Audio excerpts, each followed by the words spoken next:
Hello mga bossing! Welcome back to my channel. Kayo po ba mga bossing, kayo napapansin po ninyo na kahit anong gawin ninyong kayod ay sa walat-wala? Lagi namang walang pera mga bossing.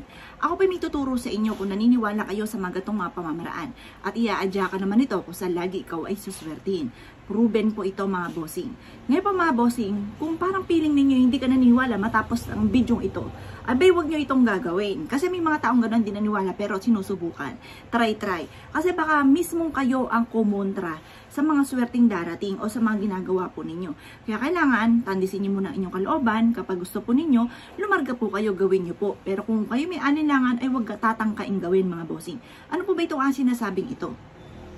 Kung kayo po mga bossing ko, sa halamanan ninyo, punta kayo sa halamanan ninyo kasi sa halamanan ko may mga ganyan minsan eh.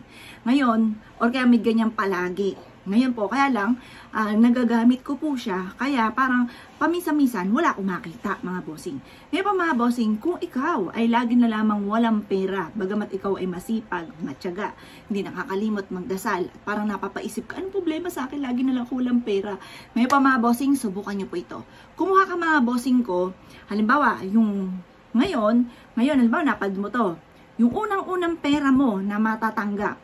Halimbawa, ikaw po yung may tindahan. Halimbawa, ikaw ay unang benta ay 100. Tupiin nyo po ito. Pagkatapos, kinabukasan mga bossing ko, basta unang-unang araw, sa umaga mga bossing ko, ng alas 7 ng umaga, pumunta ka sa halamanan ninyo. Pag nakakita ka mga bossing ko ng sapot ng gagamba, maswerte po yan. Naku mga bossing, ginawa ko po yan. At ang nagkataon pa mga bossing ko, nagpunta ako sa isang restaurant. Ang restaurant na ito ay kilala mga bossing.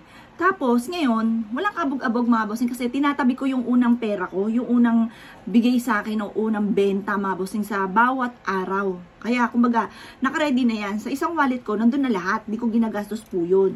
Ngayon pa mga bossing, kung mapapasin nyo itong cellphone ka palang gamit, sasabihin ko, papakita ko sana sa inyo.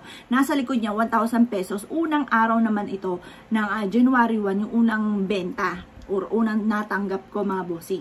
Kasi nangyari po yan sa akin dati mga bossing ko. Kasi first time na may nagpakimkim sa akin, matanda na ako. Wala akong napapamaskuhan ng bata ko, kundi kami-kami lang mga bossing ko. Ngayon, first time, matanda na ako, kinadyawan ko lang yung isa sa mga pinsan namin na inaanak niya ako kahit kailan din niya ako nabigyan. Ngayon pa mga bossing, binigyan niya ako mga bossing. Tapos kasi niniwala ako sa mga pampaswerte, mapaniwala ako sa ganyan at tunay naman talaga na swerte naman talaga. Ngayon pa mga bossing, tinabi ko yon kasi first time ako nakatanggap ng ganon. Dahil maedad na ako, sakala ko nagkaroon ng pakimkim mga bossing.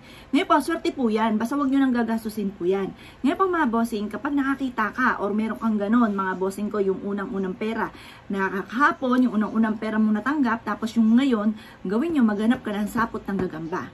Tapos iikot nyo ganyan mga bossing ko at ilagay nyo ito sa isang ziplock. Or kaya po, para hindi nyo siya magagastos, para special po yung perang yun. Kasi baka yun po ay may pansukli nyo, or kaya maibili nyo, huwag nyo pong gagastusin. Yan po ay magtatawag ng maraming swerte. Magtatawag po yun ng maraming pera. Kung yan po yung never nyo po nagagawa, abay subukan nyo na po yan. Proven po yan mga bossing.